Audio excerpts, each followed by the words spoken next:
Bismillahirrahmanirrahim. Assalamualaikum warahmatullahi wabarakatuh. Waalaikumsalam warahmatullahi wabarakatuh.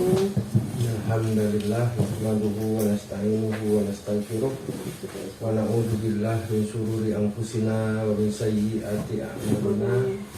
May yahdihillahu fala mudilla lahu wa may yudlil fala hadiya lahu. Allahumma shalli wa sallim ala sayyidina wa maulana Muhammadin wa ala alihi wa sahbihi wa man tabi'ahum bi ihsanin ila yaumil qiyamah. Wa ba'du. Alhamdulillah semua sehat ya. Alhamdulillah, insyaallah sehat. Amin. Pakai Ini jaket. emang enaknya apa? Suasana seperti ini enaknya Nur. tidur. Jadi tadi ngantuk belum Jadi selimutan enak. Ada makanan bakar jagung. Waduh. Tidur enak. cocok besar. Apalagi kalau di atas. Aduh ya Allah. Ya Allah. Keluar dingin, aduh masuk lagi. Jagung tinggal petik aja kan Ustaz? Tidak ada jagung orang rumput yang banyak. Alhamdulillah kita masih diberi kesempatan oleh Allah SWT untuk berkumpul bersama, ya. Untuk memahami kembali apa-apa yang mungkin sudah pernah kita pelajari, apa yang mungkin yang sudah pernah kita dapatkan, kita ulang kembali. Yang belum pernah mendapatkan, ini menjadi batu loncatan ke depan, insya Allah menjadi lebih baik kitanya. Dan insya Allah dengan kajian-kajian yang ada telah banyak memberikan perubahan kepada mereka-mereka yang alhamdulillah istiqomah sampai materi ke-14 nantinya. Jadi ada 14 materi awal itu yang alhamdulillah telah bisa menggugah pemikiran, perasaan yang dulunya mereka itu masuk kategori manusia jadi-jadian, sehingga Justru itu malah ingat terus loh. ternyata manusia jadi-jadian itu tidak hanya pada level manusia biasa, orang awam. Kalau kita mau dalami itu mulai dari orang biasa sampai ke tokoh yang paling nomor satu di dunia, dari Indonesia, kita takut nanti ditangkap di Enggak dunia. ada Ustaz. Enggak kita laporkan kalau Ustaz. Karena tidak tahu hasilnya apa. Terus kita tarik ke ranah agama juga sama. Ya, alhamdulillah setelah kita mendapatkan pencerahan-pencerahan dari materi-materi yang ada, yang dulunya mereka tahunan, mabuk-mabukan, limo-limo, kembali bisa menemukan jati dirinya dan menjadi manusia sejati. Apakah hanya berhenti ketika sudah menjadi manusia, sudah paham tentang manusia sejati? Ternyata tidak. Mereka terus berjalan istiqomah. Yang tadinya memang tidak mungkin rasanya itu mereka menjadi seorang ustaz, menjadi seorang pengusaha yang istiqomah memegang syariat Islam. Sekarang di depan mata sudah terjadi. Jadi yang kita berharap berdoa pada Allah SWT, kita juga termasuk dalam bagian mereka-mereka itu. Contoh kemarin Coach Stephen, ya. Alhamdulillah kalau kita melihat latar belakang beliau itu kan dulunya dari nol, ya. Dari nol kemudian dapat hidayah dari Allah, kemudian beliau istiqomah belajar lagi, mencari ilmu sampai ke Arab Saudi sana, kemudian dapat bertemu dengan Syekh Sudais. Kemudian beliau ketika corona kemarin juga tidak ada kekhawatiran sedikit pun menjual rumah beliau untuk membantu mereka yang terkena COVID itu sampai mencapai angka 6 miliar rupiah. Kalau kita kondisi beliau ya biasa-biasa aja. Kalau dia masih ada anak yang kecil-kecil, jadi karena keistiqomahan beliau tadi, pemahaman beliau tentang Islam begitu bagus, sehingga ada sekelompok pekerja Cina di Arab Saudi sana. Akhirnya menjadi mu'alaf. Ini yang menggugah. Jadi Imam Sudes kok ingin ketemu dengan beliau. Karena di situ banyak syekh-syekh, banyak ulama-ulama kok tidak terpikirkan bahwa mereka itu tidak boleh berada di Masjidil Haram. Ini yang jadi tuntunan Allah itu, hidayah Allah itu sudah Allah tebarkan di muka bumi ini, seperti Allah tebarkan cahaya matahari pagi. Tinggal tugas kita apa? Menjemputnya, mengambilnya. Kalau kita tidak mau mengambilnya, maka kita tidak mendapat apa-apa. Kalau kita nunggu hidayah dari Allah, kok saya tidak dapat hidayah ya? Tidak mungkin Allah itu memberikan hidayah turun dari langit berupa satu sak semen, misalnya satu karung goni pun di depan mata kita. Tidak. Karena hidayah itu wujudnya apa? Goib. Tidak nyata, tidak terlihat. Nah, untuk bisa mencapai itu kita membutuhkan level-level berpikir tadi. Berpikir apa? Berpikir tingkat 1. Masih ingat? Berpikir tingkat 1 itu adalah analisa fakta. Analisa dan fakta.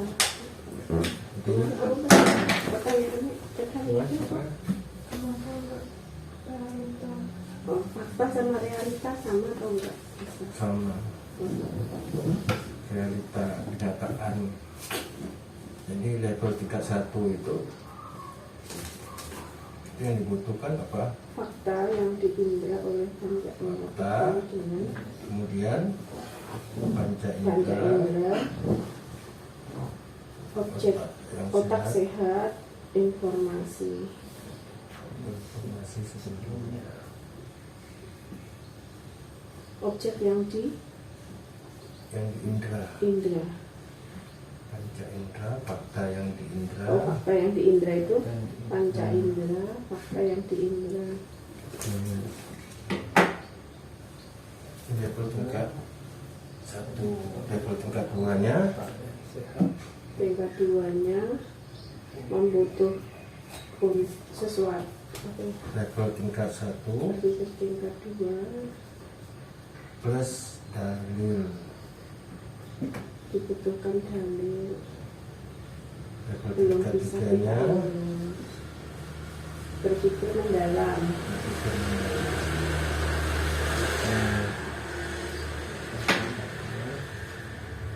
level tingkat 2 pendalaman dalil. Berpikir rasanya berarti tidak enaknya.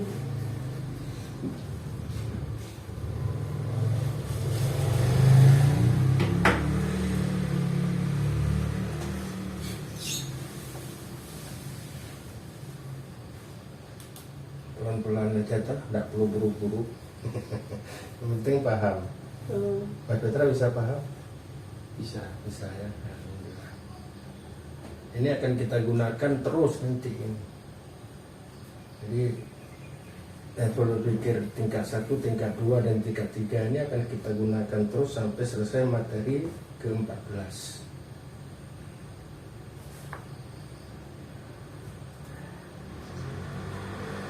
Setelah itu nanti baru berpikir menurut level tingkat 4.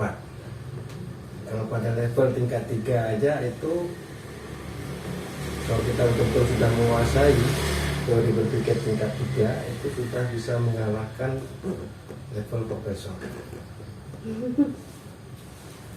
Bisa diuji.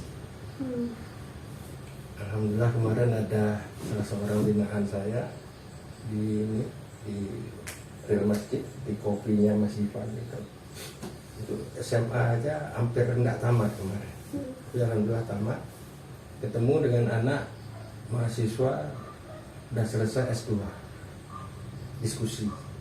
Kalah S2 kan.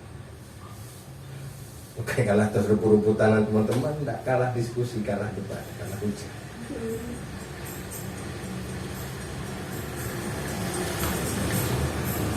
Ini penting. Jadi betul coba dengan uji aja level dekat yang 1 yang Mbak Dila. Biasa Pak. Dila. Mbak Dila. Ya saya mohon maaf, kalau nama kadang-kadang saya mudah lupa. Kenapa? Karena banyak dalam satu hari itu. Oh, belum akrab betul, belum dekat betul, belum mantel namanya. Iya. Mbak Dila yang kuliah itu coba buktikan. Tanya sama teman-teman kuliah itu, kamu berpikir enggak? Berpikir, definisi berpikir. Syarat-syarat berpikir apa? Blank mereka. Itu bagaimana membuktikan, tapi level tingkat 2, tingkat 2 lagi. Karena yang diajarkan sebenarnya di universitas itu hanya metode ilmiah. Metode ilmiah itu ya levelnya masih di sini. Metode ilmiah.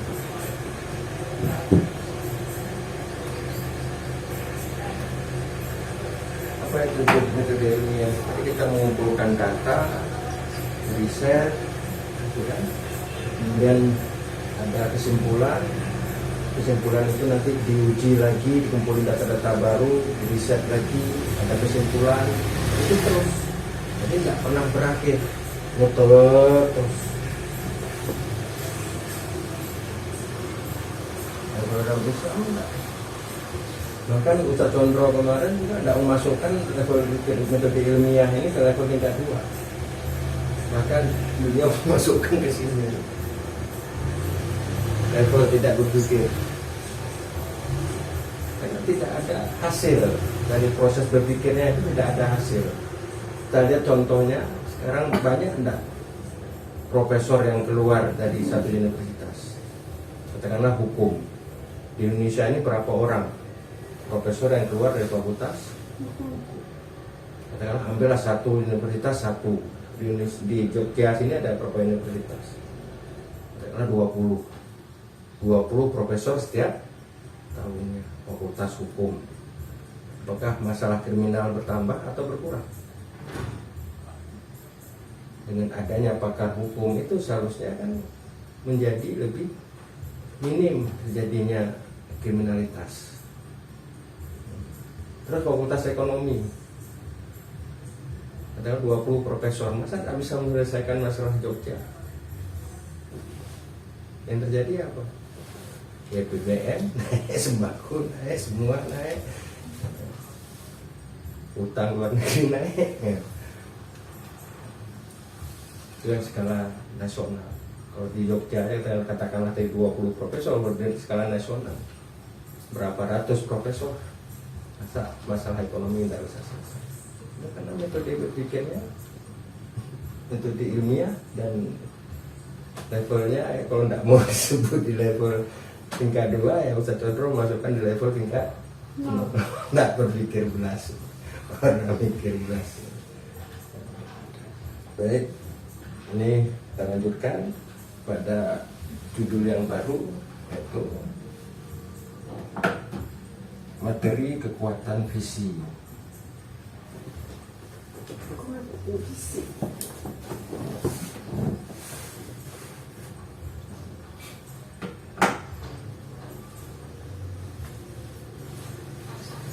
Sering kita mendengar kata-kata visi dan misi.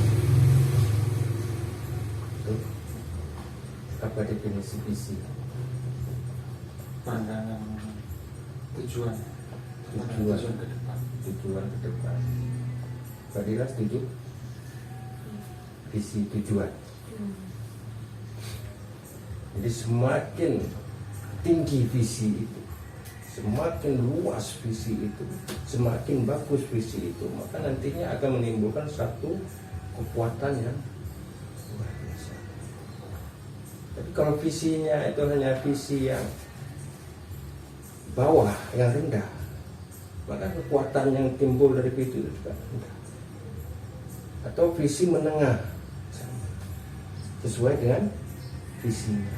Tapi kalau visinya itu menjulang ke langit, kemudian seluruh dunia, maka energi yang muncul dari visi itu akan menjadi energi yang luar. Kalau kita kembalikan pada diri kita, sekarang kita punya visi enggak? Mas Putra punya visi. Apa visinya? Jadi lebih baik. Menjadi lebih baik. Itu dulu. Menjadi lebih baik.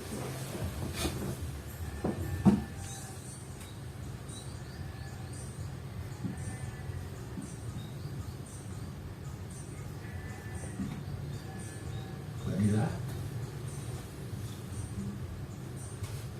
Ada visi.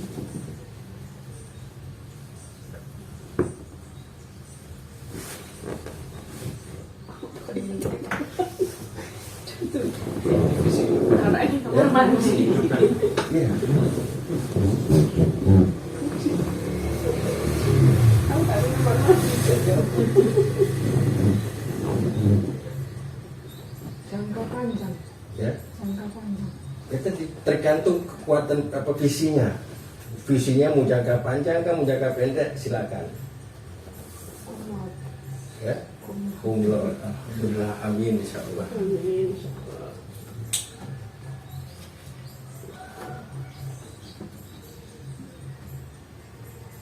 Begini apa bukan tulisannya nggak tahu. Benar Mbak. Oh ya, bapak-bapak, ibu-ibu nggak saya tanya. Alhamdulillah. Kalau ditanyain belum tentu bisa jawab Ustaz. Udah dudukan aja nih dari tadi. Kalau ke kamar mandi Ustaz. Jadi tadi visi itu seharusnya yang kita bangun adalah visi yang tinggi, menjulang sampai ke langit. Ya. Nah, kalau kita hanya punya tujuan yang rendah, maka kita hanya mengeluarkan energi yang sedikit. Sebenarnya kita hanya mau pagi ini kita hanya mau makan di warung. Jadi kita mengeluarkan tenaga apa? Setiap pagi bisa visi kita setiap pagi saya mau makan di warung, udah pulang ke rumah. Hanya untuk makan di warung, maka keluar dari rumah ke warung terus balik ke rumah, selesai. Udah terpenuhi visinya. Tapi kalau dia sudah punya visi yang jangka panjang, punya visi yang tinggi, yang luas, maka dia akan bangun tidur, dia akan terus melihat visi-visinya dia. Dan nanti di bawah visi itu kan ada yang namanya tadi apa? Misi atau toriko, cara untuk mewujudkan visi. Itu harus dibangun dalam konsep pemikiran kita. Harus ada apa namanya blueprintnya.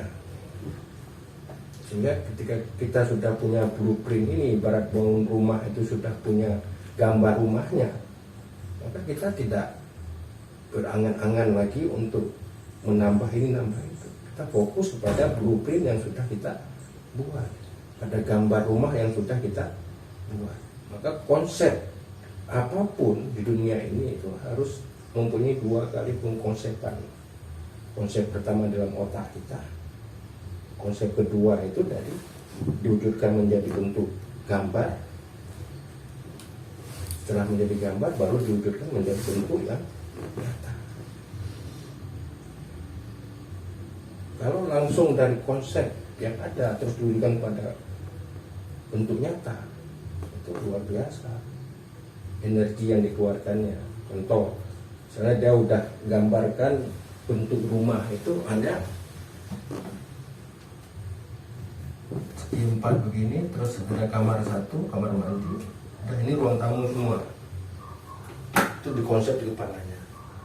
Terus mulailah dia langsung pada bentuk nyatanya, dia buat, dia gali gitu kan, buat pondasinya. Udah jadi pondasi seperti ini, baru setengah jalan dia berubah lagi konsepnya. Nggak cukup satu kamar, butuh 2 kamar. Nah, akhirnya dia nambah di sini kamarnya. Udah gali lagi, udah mulai naik ke apa? Ke temboknya. Berubah lagi, oh enggak pas di sini kamar mandi, membutuhkan energi yang banyak dan biaya yang banyak, karena merombak-rombak bentuk nyatanya. Tapi kalau dia hanya merombak gambarnya saja, tidak membutuhkan energi yang banyak, tidak membutuhkan biaya yang banyak. Sampai betul-betul gambarnya itu terpuaskan, memuaskan akal dia dan sesuai dengan keinginannya, kita tinggal wujudkan pada bentuk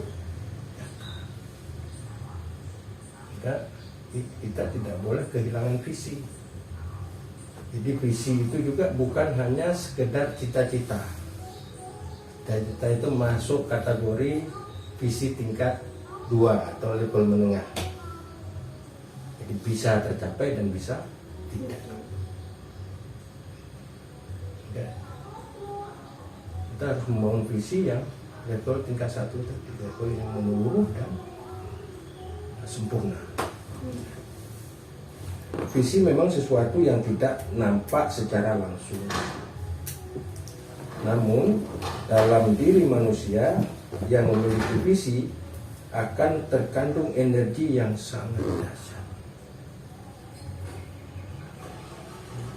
Nah, kita lihat mereka-mereka yang tidak punya visi, energinya itu ya hanya seperti itu saja, makan tidur. Tidak ada sesuatu yang ingin dia raih. Tidak ada sesuatu yang mesti harus dia dapat.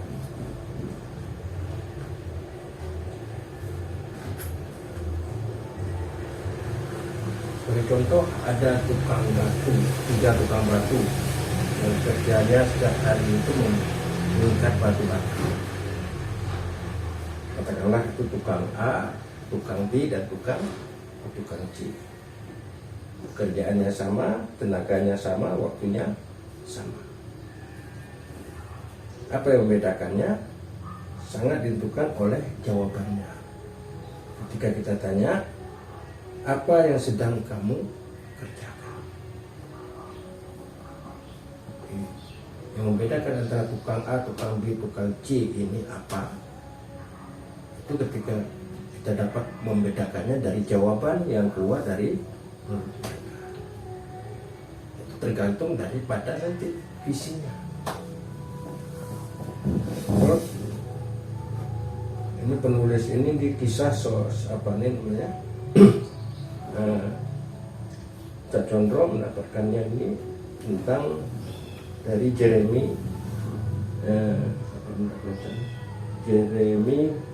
V. Confido.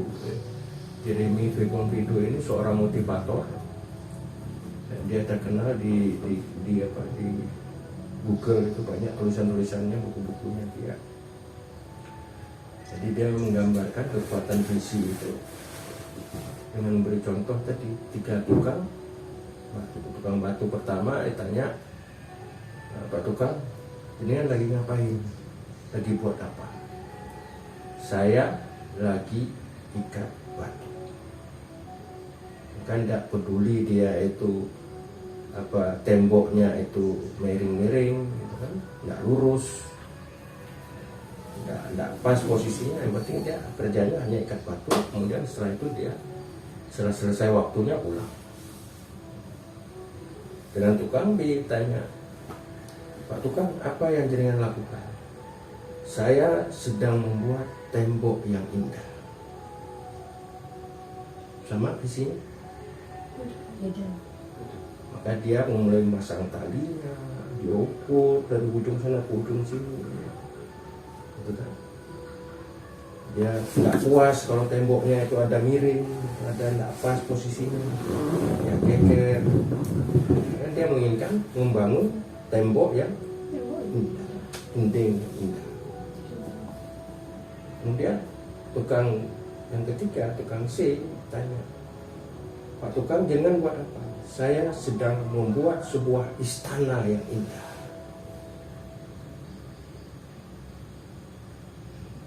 Jadi tukang C ini dia kalau bisa tidak mau pulang-pulang di situ.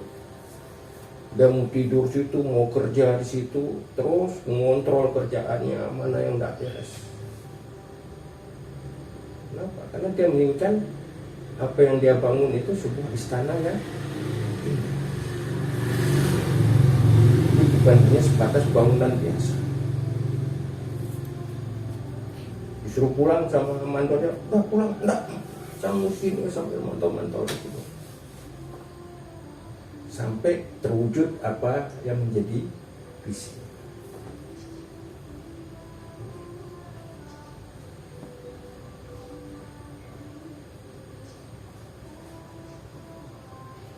Ini cerita tadi tentang di Confido tadi, Jeremy V. Confido.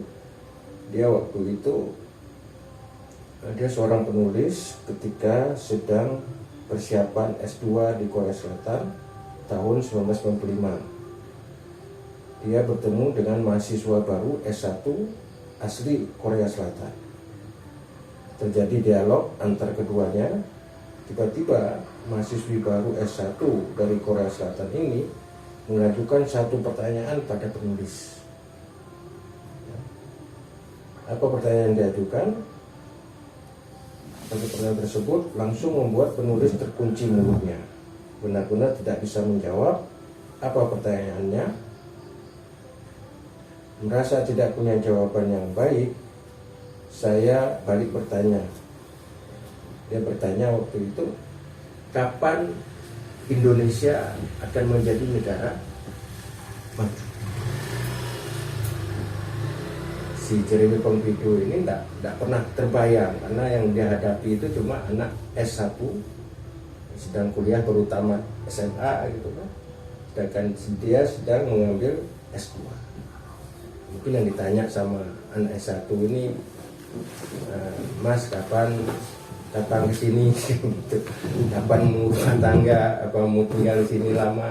Gambaran dia mungkin seperti itu. Tapi yang ditanya oleh anak S1 ini, kapan Indonesia akan menjadi negara maju?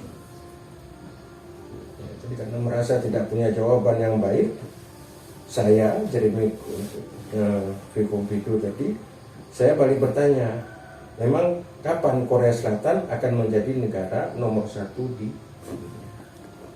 Karena tadi tidak bisa menjawab, karena tidak mau hilang pamor malu di depan anak-anak, dia balik bertanya. Nah ini apa? Dia tanya kapan Korea Selatan akan menjadi negara nomor 1 di dunia?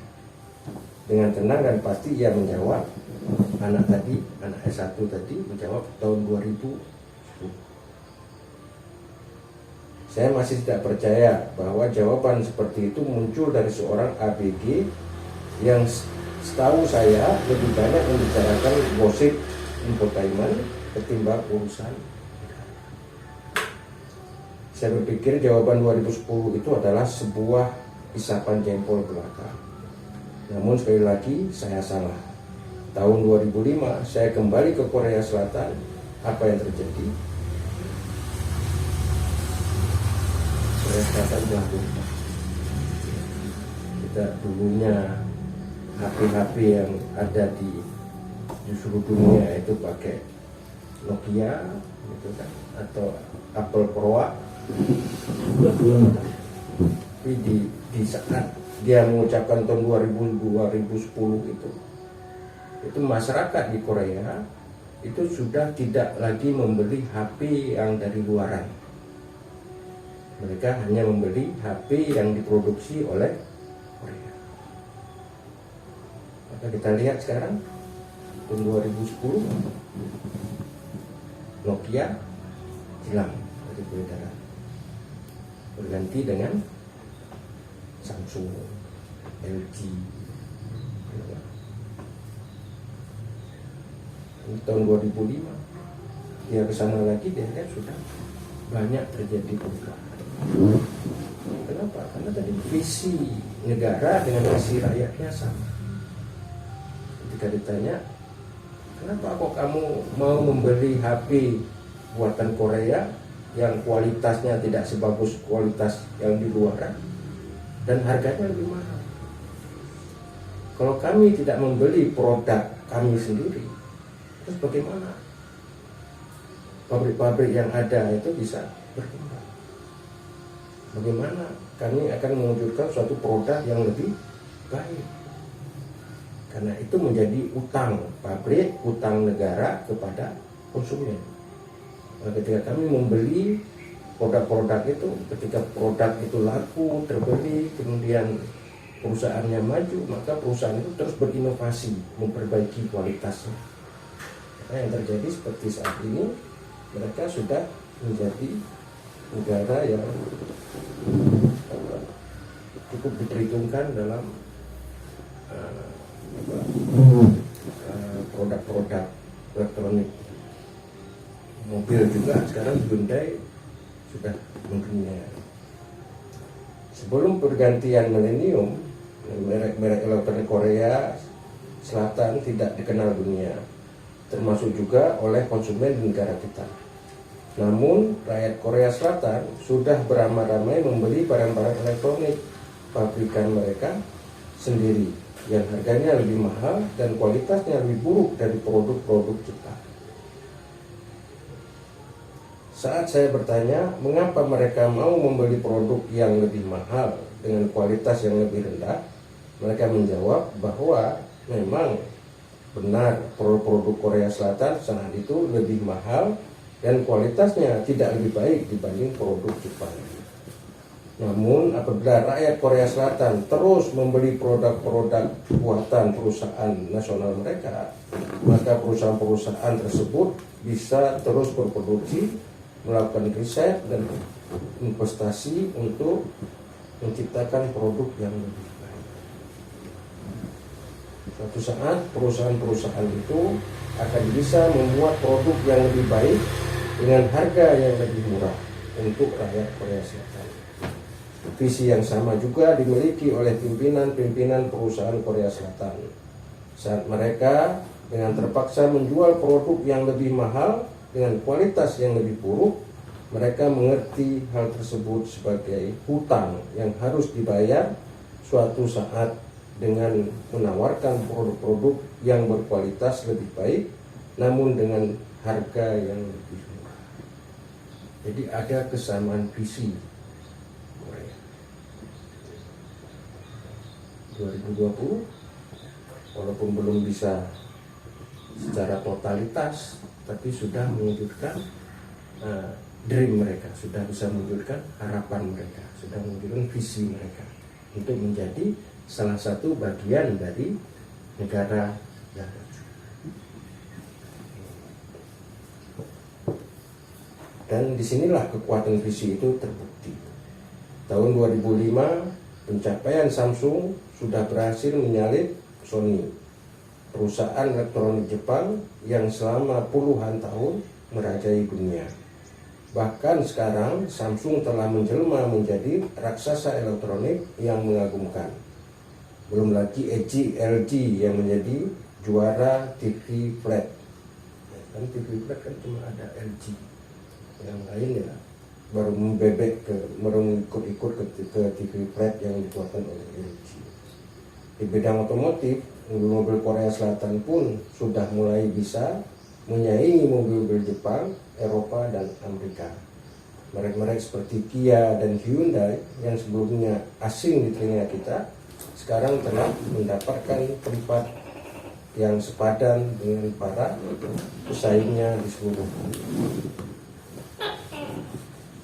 Ini fakta kekuatan visi yang timbul di Korea. Bagaimana Korea Selatan tahun 2010? Tahun 2010 Korea Selatan memang belum menjadi negara nomor 1 di dunia seperti visi mereka, masih ranking 23 dunia. Namun mereka sudah mengarah ke posisi tersebut. Sebuah gambaran yang sudah terbayang jelas di dalam benak setiap warga negara. Gambaran yang jelas mengenai masa depan negara mereka ini memberikan gairah, keyakinan, dan tekad yang lebih kuat daripada sekedar melakukan aktivitas rutin dan dari hari ke hari. Kekuatan visi seperti itu, maka kegiatan yang kita lakukan tidaklah ubahnya seperti menyusun batu bata. Jadi semakin tinggi visi kita, maka akan timbul satu energi yang luar biasa. Bagi kita ambil contoh, ya. Ini visi dari Mas Petra menjadi lebih baik. Jadi menjadi lebih baik ini masih tanda tanya. Betul? Menjadi lebih baik kemana? Dalam urusan apa? Jadi visi itu harus tidak abstrak, harus real. Sehingga ketika visi kita sampaikan itu ke orang lain, ke orang yang kita sayangi misalnya, atau orang yang sayang sama kita, mereka juga ikut bisa membantu mewujudkan visi kita. Gitu. Kalau hanya sebatas menjadi lebih baik, ya, tante-tante mungkin bingung jadi lebih baik kemana ini. Apa yang menjadi lebih baik? Apa ekonominya, apa ilmunya, apa badannya, atau apa? Jadi tentukan visi yang apa? Yang nyata gitu, yang orang lain juga bisa paham dengan sekali kita ucap. Seperti tadi saya mau membangun tembok yang indah, saya mau membangun istana yang indah. Jadi langsung tergambarkan di pemikiran orang lain.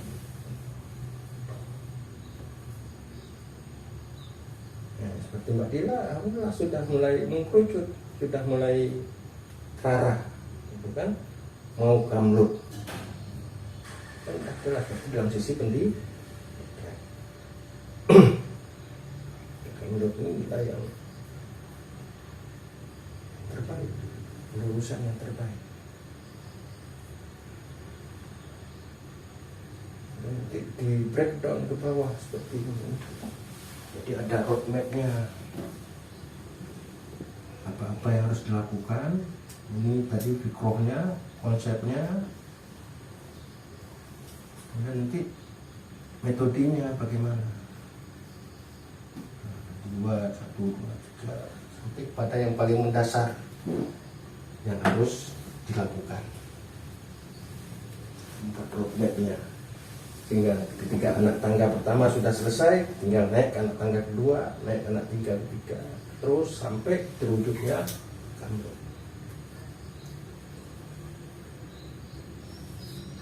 Kalau jadi visi kita itu tidak jahil, tidak nyata, dimana kita mau membreakdown ke bawah.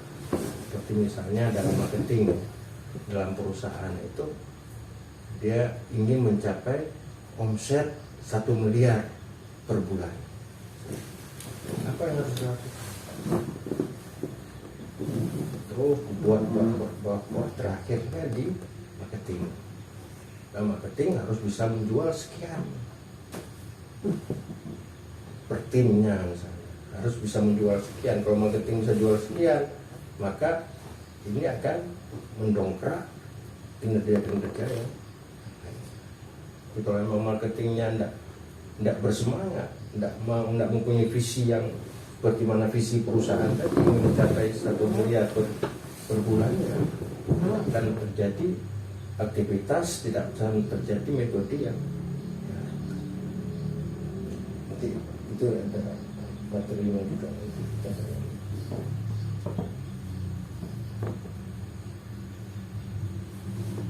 Mengapa Korea Selatan bisa sukses? Korea Selatan dapat meraih sukses karena 1, memiliki visi yang jelas.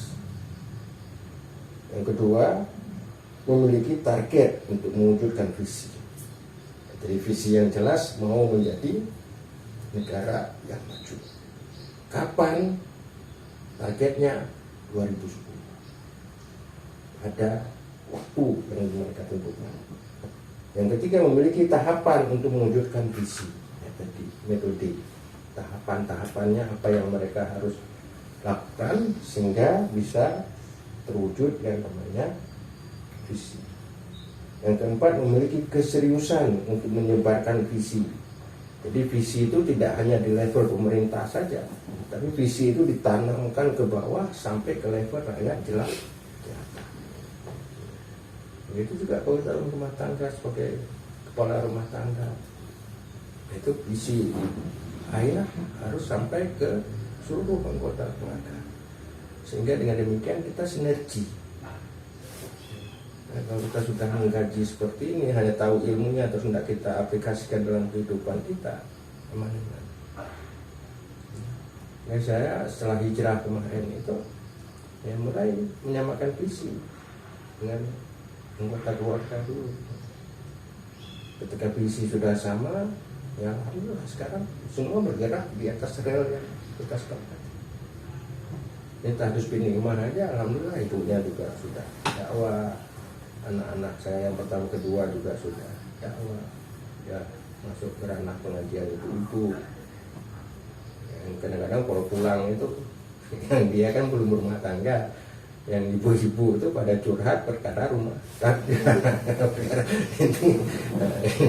Itu tantangan dakwah di situ. Kamu bisa jawab, bisa. Tak jawab, puas enggak? Puas. Udah nanya lagi, ya udah, berarti kamu udah punya ilmunya. Walaupun belum pernah dilakukan, tapi sudah pernah belajar, sudah pernah mendengar. Nanti tinggal praktekkan pada diri kamu sendiri ke depan apa yang sudah diajarkan. Kemudian yang kelima, memiliki pengorbanan untuk mewujudkan visi. Ya, tidak mungkin visi itu akan terwujud kalau kita tidak ada pengorbanan untuk terwujud itu. Pengorbanan apa? Kenyamanan. Kita mau sukses, mau kaya raya, punya mobil mewah, punya rumah megah, itu kerja untuk aku. Nggak ada pengorbanan. Ya udah, enak kok gini ya. Apa yang susah-susah? Uang ada gitu kan, makan enak, baju udah ada yang nyuciin. Udah, sampai berhenti di situ saja. Walaupun kita punya visi yang besar, tapi tidak akan pernah terwujud karena kita sudah berada pada comfort zone, berada pada zona nyaman. enak. Pede.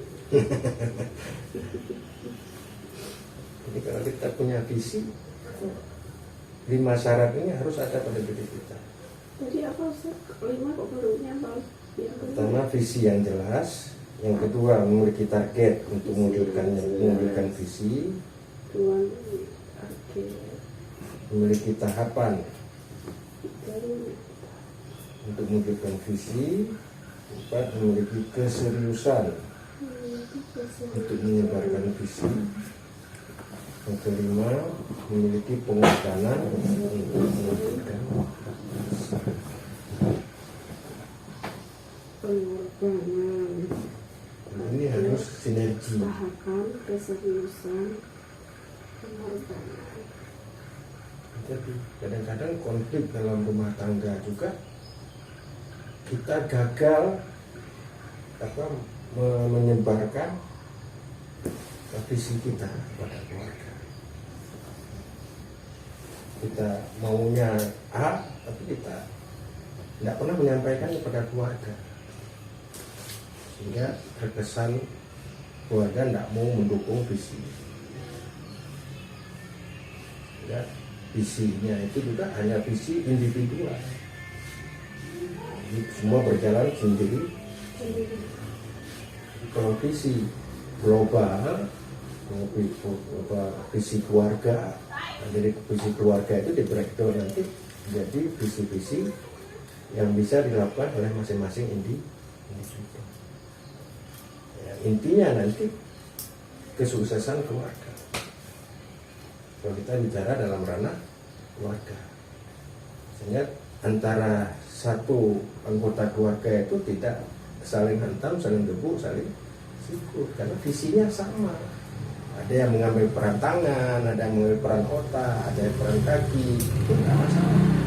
Tidak mungkin disamakan semua. Kita pagi-pagi nyapu semua ya, atau pagi-pagi kita bersih-bersih di rumah sana, nanti siang bersih-bersih di luar, nanti kita makan sama-sama. Itu tidak mungkin terwujud. Jadi yang harus disamakan adalah visi. Ya, ada yang anak yang kecil mampu mengangkatnya satu plastik misalnya, kan biarkan dia angkat satu plastik. Cuma kita yang mampu mengangkat satu sak, satu karung, jangan mengangkat satu plastik. Itu wujud Dan kalau ibu-ibu ya biasanya ya 24 jam ya Bu. Kalau ibu-ibu tadi mau egois ya kiamat mata. Pengorbanan itu ada ya pada. Nggak betah melihatnya. Seribut dewe. Ini peran visi tadi sebenarnya di bapak-bapak sebagai kepala rumah tangga itu harus punya visi hidup panti yang bagaimana. Kulukum ro'in wa kulukum mas'ulin an ro'inya. Setiap kamu itu adalah pemimpin dan setiap kamu nantinya akan dimintai bertanggung jawab. Kalau memang pada ranah individu ya kita punya anggota, tangan, kaki, mata, kepala dan semuanya kan bisa. Pada ranah rumah tangga kita sebagai kepala rumah tangga ya kita punya istri, punya anak dan ke depannya kita kan bisa dimintai pertanggungjawaban. Karena ranah yang lebih tinggi lagi pada level kemasyarakatan juga tambah beban ini tambah berat.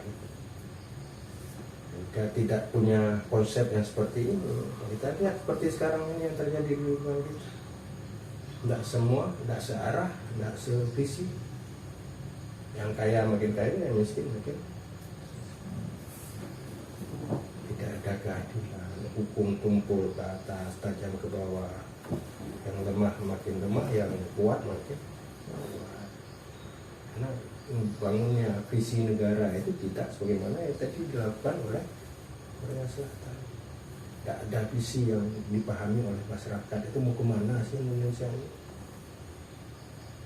Yang banyak itu mengutang-utang toh, yang bayar utang itu siapa? Bayi baru lahir, aja selamat ya nak, kamu dapat utang 40 juta. Utang apa? Utang luar negeri. Aduh, sekarang udah 7 triliun US dollar. 7.000 triliun US dollar. Bagaimana dengan umat Islam? Sekali lagi, apakah umat Islam sudah memiliki kekuatan visi? Jadi antara satu golongan dengan golongan yang lain saling hantam, saling sikut, saling betul. Ada yang mengadakan pengajian malah dibubarkan oleh umat Islam sendiri. Ini buat terbukti bahwa umat Islam itu tidak memiliki visi yang sama. Kenapa? Karena tidak dibangun oleh satu akidah yang sama, tidak dibangun oleh satu pemahaman yang sama, tidak dibangun oleh maklumat as-sabiqat yang sama. Padahal sumbernya sama dari Allah, Rasulnya sama, menjadikan referensi itu para ulama-ulama sama. Tapi ketika sudah masuk ke ranah kelompok-kelompok, ranah firqah-firqah, aku yang paling tidak. Kita tidak mau, kita tidak dibutuhkan untuk memenangkan kelompok-kelompok tertentu. Harus kita perjuangkan dalam kehidupan kita ini adalah kelompok umatnya Nabi Muhammad SAW. Apapun bajunya, mau bajunya merah, kuning, hijau, kita semua bersaudara. Umat Islam merupakan sebuah kekuatan visi, tidak hanya sekedar bekerja keras, tetapi memiliki visi membangun peradaban. Kondisi saat ini seperti saya bilang tadi, kita berada bukan pada peradaban jahiliyah. Ini jahiliyah, ini peradaban Nabi Muhammad Sallallahu Alaihi Wasallam.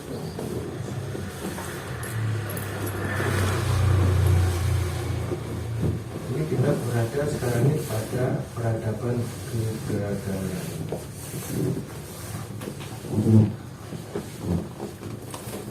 Kenapa kegagalan? Seperti saya sampaikan, banyak pakar-pakar segala disiplin ilmu, tapi ujung-ujungnya gagal. Tidak ada solusi.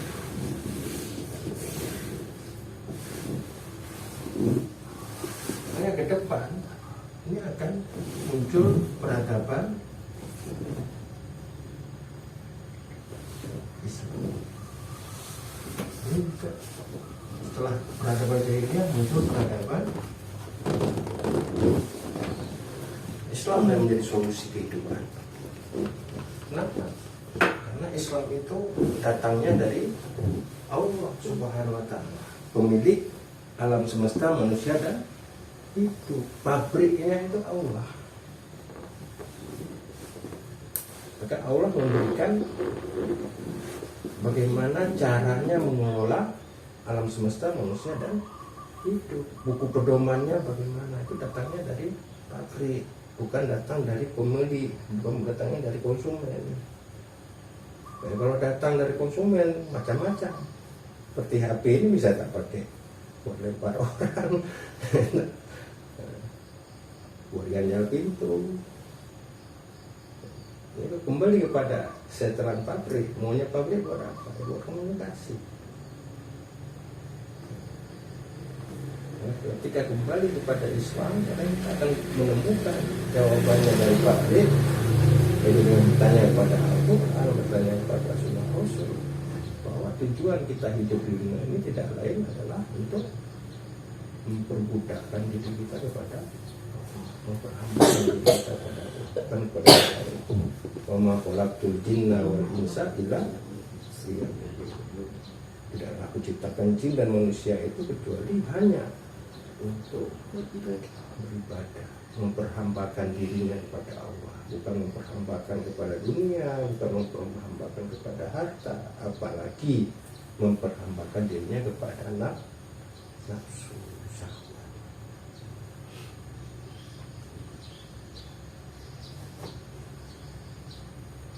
Kalau saya ditanya,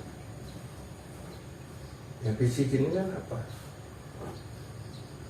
Ini jangan kasih tahu ke orang lain ya. Ojo kondo-kondo.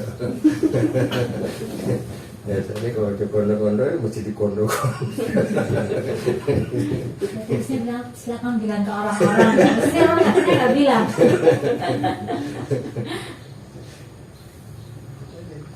Visi kami ini memiliki satu perusahaan internasional yang ada ya setiap tempat, di mana perusahaan itu bisa mensejahterakan seluruh anggota yang ada di dalam perusahaan. Di situ cukup sandang pangan papan semua, kesehatan kita jamin semua, saling asih dan asuh. Tidak ada membedakan antara atasan dan bawahan. Keterikatan itu hanya kepada aturan yang kita sepakati bersama. Kalau ada kesalahan semua terkena, tidak hanya pemiliknya, tidak hanya karyawannya tok yang kena sanksi, pemiliknya bebas. Aturan itu hanya untuk yang di bawah. Kita menginginkan aturan itu berlaku umum. Kalau memang yang melakukan kesalahan itu pemimpinnya atau pemiliknya, ya kena sanksi sesuai dengan hukum yang disepakati. Tidak tumpul ke atas, tajam ke bawah. Ini hanya sebatas tadi visi. Di situ nanti kita bisa membuat sekolah-sekolah gratis. Rumah sakit gratis.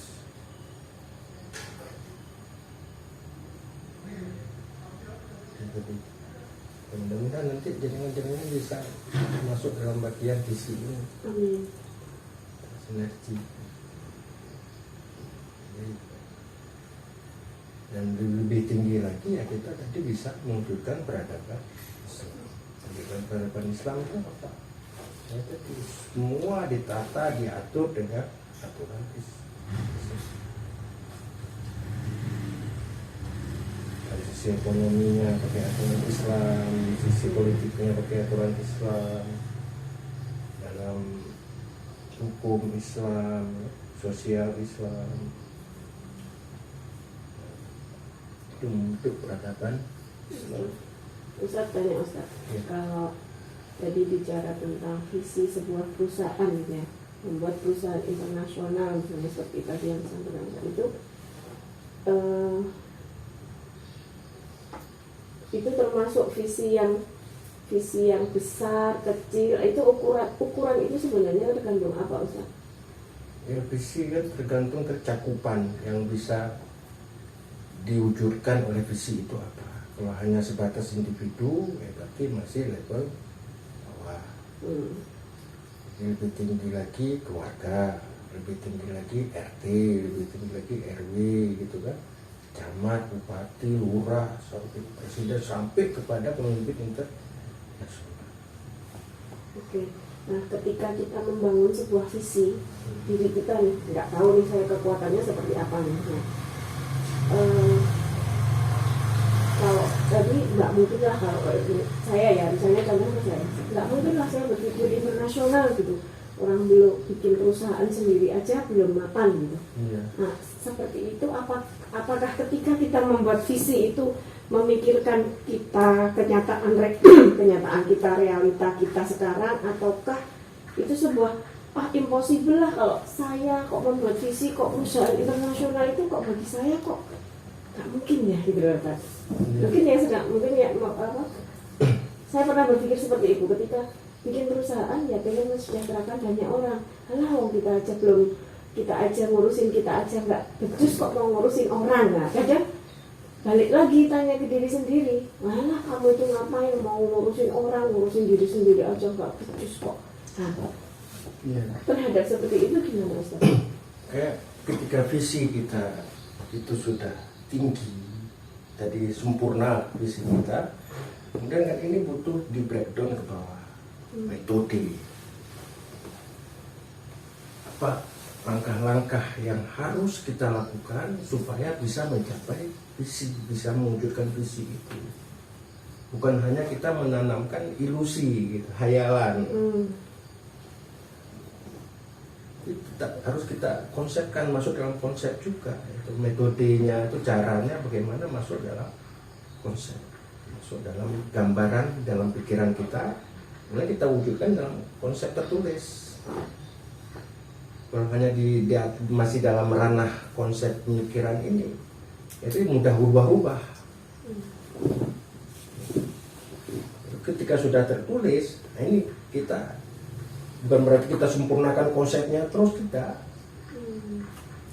Berarti harus ditulis.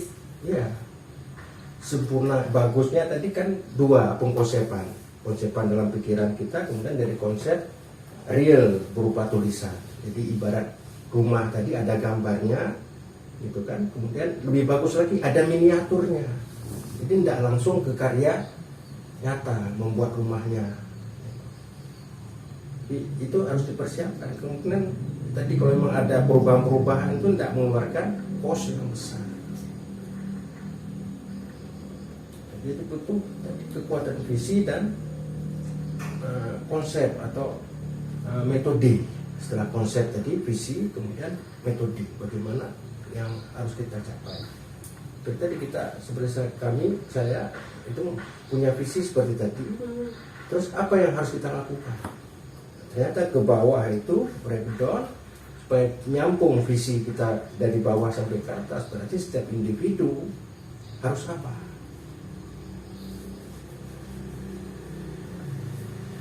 Harus terikat dengan anak tangga. Jadi anak tangga pertama tadi menata individu ini, individu yang baik itu yang bagaimana? Individu yang punya pemikiran Islam, individu yang punya perasaan Islam, dan perbuatannya juga perbuatannya Islam. Nah, kalau dalam konteks bisnis tadi, ya bisnis kita yang kita lakukan itu udah bisnis yang Islami tidak. Oke, katakanlah bisnis Islami, artinya kita jual beli produk Islam, bukan produk yang halal, produk yang haram, produk yang halal. Gitu. Apakah sudah cukup? Sudah cukup hanya dengan sebatas produk saja. Terus kita bertransaksi dengan akad-akad yang bagaimana? Akad yang Islami atau tidak? Kalau memang itu sudah sesuai akad, kemudian produknya, karena yang dihukumi kan dua dalam Islam, hukum benda dan hukum perbuatan. Kurban. Perbuatan.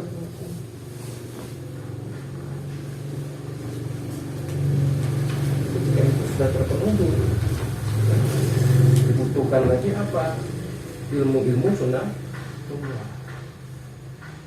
Tetapi bagaimana cara kita membesarkan usaha kita supaya diketahui orang banyak. Kalau kita teriak-teriak ya serak suara kita, gitu kan? Ganti suara teriak-teriak pakai teng ting tong itu baru level kecil. Bakso, tahu bulat, goreng dadakan, gitu kan? Itu untuk supaya orang tahu bahwa kita jualan. Lebih luas lagi pakai medsos, jangkauannya lebih luas. Nah, ini transaksi dengan online juga ada hukumnya. Tidak mudah ternyata membuat satu usaha yang betul-betul berkah. Kita butuh tadi maklumat tasawuf, kita butuh ilmu tentang bagaimana mewujudkan suatu usaha yang Islam.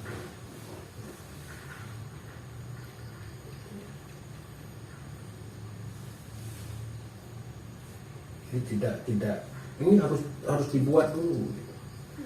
Mungkin bisa saja nanti di tengah jalan, wah ini kurang tinggi, harus lebih tinggi lagi. Naikkan lagi visinya. Nah, kalau memang sudah dianggap cukup visi itu, karena visi tadi seperti saya bilang di awal, itu membangkitkan gairah, membangkit semangat. Kalau kita tidak punya visi yang besar, udah nyaman. Visi yang besar itu, yang benar itu adalah visi yang bisa menembus langit ketujuh. Langit ketujuh itu apa Ustaz? Allah Subhanahu. Ingin bertemu dengan Allah, ingin melihat wajah Allah, ingin bertemu dengan Rasulullah Muhammad SAW, dan Rasulullah berkenan menderet tangan kita semua masuk ke dalam surganya Allah. Inilah jannah, surga yang dulu kamu diberitahu, ini loh bentuk pohonnya seperti ini, buah-buahnya seperti ini. Saya rasa kalau umat Islam tidak punya dream ke sana, berarti masih dipertanyakan. Visinya itu kok hanya visi dunia. Dia mengakui Allah tapi tidak punya kepingin, tidak ada keinginan, tidak ada visi ingin melihat wajah Allah. Dia bertuhan ngaku Allah tuh kasihku, Nabi Muhammad tuh utusan Allah, sayangku, jantungku, mataku. Mau ketemu Allah enggak?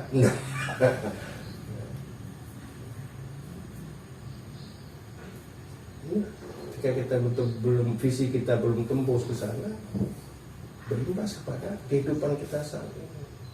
Sholat, karena sholat itu diajak untuk bertemu Allah. Betul enggak? Ayo ala sholat, ayo bertemu dengan Allah. Nantilah sebentar lagi. Kerja lebih penting, tidur lebih enak.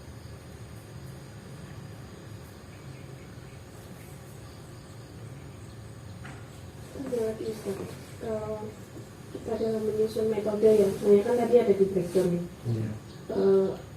Tadi ketika kita menyusun metode kan kita pun juga belum, masih awang-awang gitu ya. Apakah ini metode yang mau kita lakukan ini benar atau salah? Apakah ketika kita, apakah itu sudah menjadi sesuatu hal yang baku, ini harus tetap kita jalankan istiqomah, ataukah kita di tengah jalan, oh ternyata kok ini nggak nyaman ya, metode kita nggak pas nih, apakah kita masih bisa mengubah tadi, seberapa toleransi? Karena kita kan nggak tahu ketika, wah saya juga masih nggak tahu nih, mau saya ngurusin diri saya aja belum bisa, mau mikir ngurusin umat misalnya gitu. Nah bisa jadi ketika menetapkan metode-metode itu pun juga mungkin masih cetek gitu loh, masih belum sesuai. Nah seperti itu rulesnya gimana Ustaz? Selama ini kan dengan konsep kapitalisme ini lebih pada individualisme. Kalau kita bicara tentang bisnis, orang sangat berat ingin memberikan ilmu kepada saudaranya yang lain. takut diduplikasi, takut menjadi saingan, takut kompetitor. Gitu.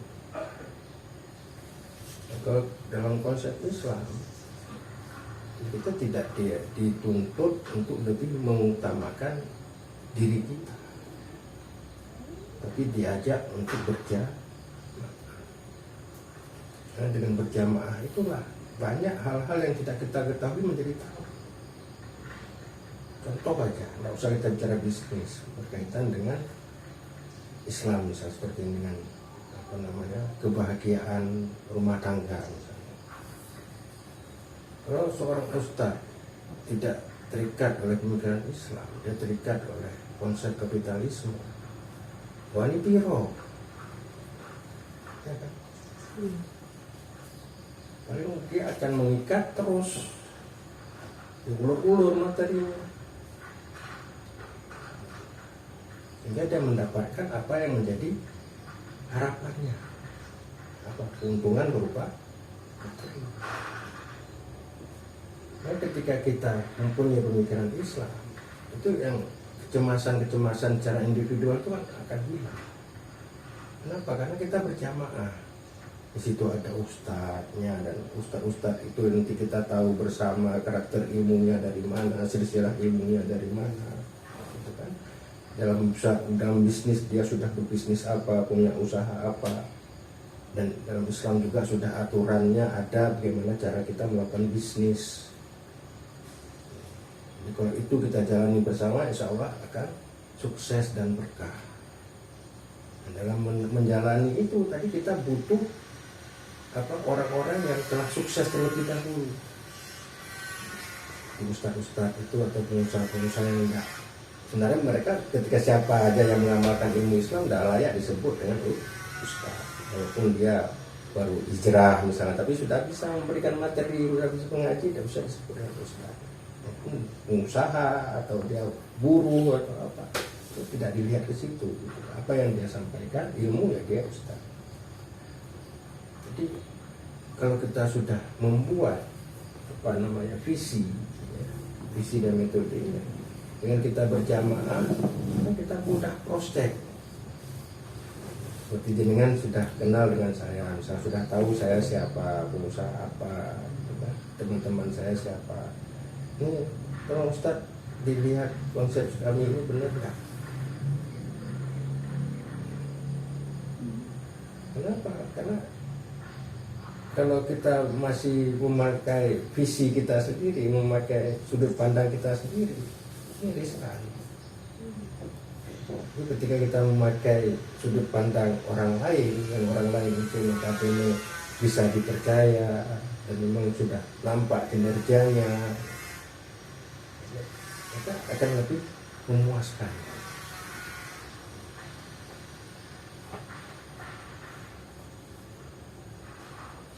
Kalau sebatas diri kita, ya pasti banyak salahnya. Apalagi pemula, kita baru mencoba-coba membuat konsep-konsep sendiri, baru mereka rekayasa sendiri, ini seperti ini gimana. Seperti buat rumah, kalau kita membuat rumah sendiri bisa, tapi berapa lama jadi gambarnya? Kalau kita selama ini tidak pernah menggambar rumah dengan ukurannya dan sebagainya, itu kita serahkan kepada arsitek, ini tolong buat gambar yang saya mau seperti ini. Sebentar dah jadi. Jadi dalam Islam ada sunnah, dan itu tidak boleh ditutupi, harus disampaikan. Berkaitan dengan ilmu itu seluruh umat Islam harus tahu, tidak boleh ditutupi. Karena itu upaya dalam dakwah. Upaya dalam dakwah itu kalau kita ambil konsep bisnis tadi, itu upaya menyampaikan visi, mewujudkan visi. Dari siapa? Visinya Allah Subhanahu wa Ta'ala. Ya, kalau kita tidak menyampaikan visi Allah ke seluruh manusia, ke bawah-bawah, maka kita terpandang ke kategori zalim, tidak termasuk bagian Allah dan Rasulnya. Kita tidak bekerja menyampaikan visi tadi. Untuk apa Allah menciptakan alam semesta, manusia dan hidup ini, kita tidak menyampaikan kepada orang lain, sehingga mereka terjebak dalam bisnis yang salah, terjebak dalam menggunakan modal-modal yang salah, modal-modal yang haram, misalnya seperti riba, gitu kan? Transaksi-transaksi yang bermasalah. Ya, kalau ilmunya itu, ya kamu usahamu sendiri, ya, penting usahaku maju, untungnya banyak, ya, itu dianggap nanti ya zolim, dan zolim Allah murka. Jadi ketika kita membangun visi jama'i, visi bersama, insya Allah ringan. Malah dipraktek dalam rumah tangga dulu.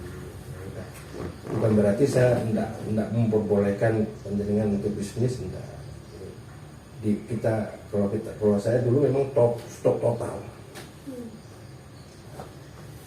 Dari atas dilempar masuk ke dalam tanah, kepijak-pijak dia 1,7 M. Itu ini apa Ustaz? Kalau boleh tahu maksudnya biar kita juga belajar 1,7 itu di bidang apa Ustaz? Pulsatronik. Pulsa. Oh, yang kemarin Ustaz ceritain itu. Jenggot itu. Saya kena juga itu. Ya, saya termasuk 800.000. Korwil Jogja dapat beli. Oh, Beli saya ikut itu member itu. di bawah saya itu ada cabang-cabang. Di bawah cabang-cabang itu ada agen-agen. Paytren Bukan Paytren. sebelumnya. Sebelumnya Paytren itu setelah ini jatuh. Dulu apa yang namanya? Tapi saya kayaknya Paytren. Kalau Paytren baru, Paytren itu malah saya diajak dulu masuk gabung. Oh bukan, tapi bukan punyanya Yusuf Mansur bukan? Oh. Ayo Ustaz gabung saya Nggak bikin aja. ya? Nggak usah. Untung udah usaha dakwah aja yang nyapot, karena itu banyak udah. Mas Jordi itu nyapot berapa aku dengan minta dikasih. Wah ini kita mau beli Indonesia, kita mau bayar utang. Jangan, saya udah ngalami 1,7 M. Nggak mungkin. Dan saya masuk ke perusahaan itu juga butuh waktu 10 tahun. Dan saya masuknya juga enggak daftar. Didaftarkan langsung sama Pak Bowonya itu pemiliknya. Memang sebelumnya awal kakak datang ke Wonosobo, dulu ekonominya kita yang bantu.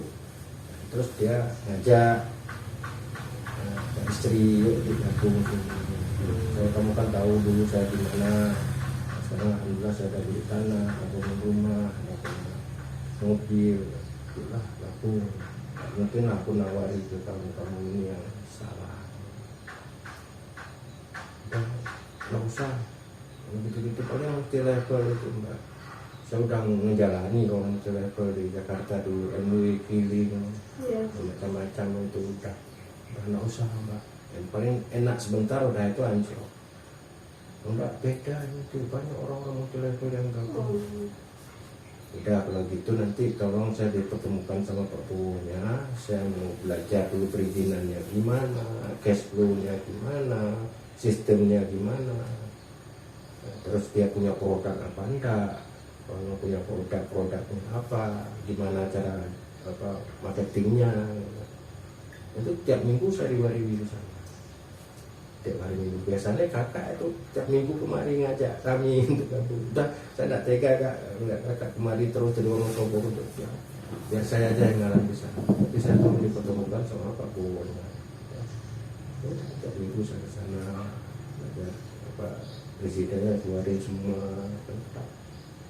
Kemudian cash flow-nya, jadi dari investasi 1 juta misalnya yang dipakai buat modal itu hanya 10% saja.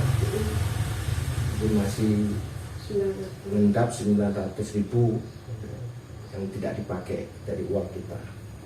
Dari modal 10% itu sudah bisa ngasih fee yang 1 juta. Perusahaan masih untung, dan ini ada uang endap 900.000. 900.000 itu kalau dikembangkan ke yang lain kan tambah untung. Jadi untuk membayar fee 10% 10% sudah tercover dari yang 100.000. konsepnya seperti konsep arum manis itu. Jadi masukkan 1 sendok gula, putar dengan cepat, keluar arum manis. 1 sendok gula berapa? Nah, dari 500 rupiah kan. Masukkan dengan mesin arum manis, putar jadi 9.000, 5.000, berapa kali lipat. Nah, masuk konsepnya. Terus itu belum bergabung juga pertemuan seluruh cabang di Indonesia dari ujung sampai ujung. Terus saya enggak dengerin lagi apa yang disampaikan, kerja saya pampling dari ujung ini sampai ujung sana itu teratak 3 di Toto. Pinggir jalan itu enggak ada Bu mobil-mobil yang 150 di bawah itu enggak ada. Mobil 300 ke atasan semua. Belajar pinggir jalan, Pak udah. Saya nyempling.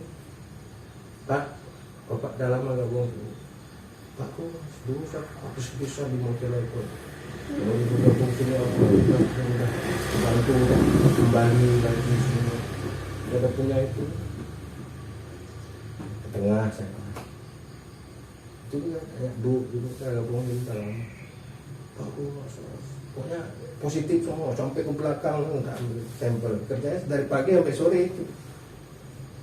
Terus apa alasan saya nih kalau nggak mau aku? Memang dulu bapak belum di Montreal di Jakarta dulu pulang kerja udah ikut apa pertemuannya itu toh pertemuan upline online itu berapa tahun dulu di trauma betul saya ikut Montreal itu. Alasan saya kemudian ini harus ada produknya pulsa. Saya bisa tidak jual produk, tidak bisa jual produk ya saya tidak mau gabung. Udah minta Kak, tolong saya daftar jadi agen kakak dulu. Kalau saya bisa jual pulsa maka saya bergabung. Udah daftar karyawan semua, sopir, admin gitu saya daftar. Sebelumnya saya ada survei, putar keliling Jogja ini cari konter-konter besar. Kamu sebulan bisa jual berapa? Rata-rata jawabnya 5 juta itu udah abot. Bulan pertama saya jualnya berapa? 30 juta. Itu yang jual mereka gitu. Jadi pulsanya bisa buat listrik, kemudian bisa PPOB, bisa buat ngisi ke HP sendiri, bisa buat transfer uang juga, bisa buat kuliner, misalnya dengan buka warung, pembayaran pakai pulsa. Syaratnya dengan yang punya warung juga agen, saya agen. Transfer, kalau saya transfer pakai pulsa, bayar nasi gitu kan. Jadi dengan jual lagi pulsanya dapat untung lagi. Jadi harga nasi laku, dapat untung, terus dapat untung dari pulsa. Udah, bulan kedua belum daftar juga. Naik jadi 40 juta, naik 50 juta, naik terus. Apa alasannya? Saya nanti lah, biar ikut jual pulsa aja bantu kata. Terus ada pertemuan di JBN, Pak Bowonya buat presentasi di Kridosono itu JBN. Saya hadir di situ. Selesai presentasi ada yang nanya, Pak Bowo, kantor cabang di Jogja ini di mana? Waktu itu belum ada kantor cabangnya. Pak Rusdi mana? Pak Rusdi, naik ke atas ini. Belum jadi agen, belum jadi apa-apa. Ini ya kantor cabangnya, minta nomor teleponnya. Mulai setelah itu besok di Gurudu, waktu itu kan saya masih kerja juga di Yuasa Batri. Jadi saya termasuk ya, orang yang pertama tadi yang diamanahi untuk membuka cabang di Semarang. Jadi setelah Semarang jalan, itu pindah ke Jogja sini. Nah, itu saya masih kerja, saya pegang kuncinya. Sebelum anak-anak datang saya udah di kantor. Tapi setelah saya ditunjuk jadi cabang tadi, diperudui orang, istri belum siap untuk jelasinnya. Saya jelasin, saya maaf ini jam, biasanya saya jam 8, anak-anak datang jam 9, saya jam 8 udah di kantor. Ini maksimum nanti saya setengah 9 ya. Saya tinggal karena kuncinya masih saya pegang. jauh-jauh datang dari Magelang, dari jam 7 udah datang di rumah, antri di situ. Jadi telat terus ke kantor. Nah kantor ya, katanya sama ibunya sama istri pilih mana, mau pilih pulsa apa luasa. Kalau di pulsa itu ya cuma berapa persen dari pulsa. Jadi sekian tahun kerja di luasa itu motor aja nggak kebeli, kasarnya seperti itu. Jadi baru 1 bulan di pulsa udah bisa beli mobil. Pilih mana? Pilih pulsa. Waktu itu belum hijrah saya. Memang kegiatan sudah, tadi kegiatan Islam keluar dari pondok itu sudah terikat terus dengan kegiatan Islam. Ya walaupun udah kerja di luasa itu juga pulang jam 5 itu udah langsung ke masjid, ngisi pengajian di masjid, baca itu solihin. Kemudian kalau satu pendowo Harjo itu insya Allah apa masjid semua gitu. Nah, terus yang jadi setelah itu singkat cerita pertemuan di Lawang subuh cabang, selesai bagi-bagi fee, udah pulang saya ke Jogja. Tengah malam, jam 1 malam itu ditelepon sama karyawan pusat, Pak Rusdi jenengan diminta untuk datang ke Bengkulu sama Mayor Subagio, asisten PNU, karena Pak Bowo udah dibawa ke Bengkulu. Loh, ada masalah apa kalau dibawa ke Bengkulu?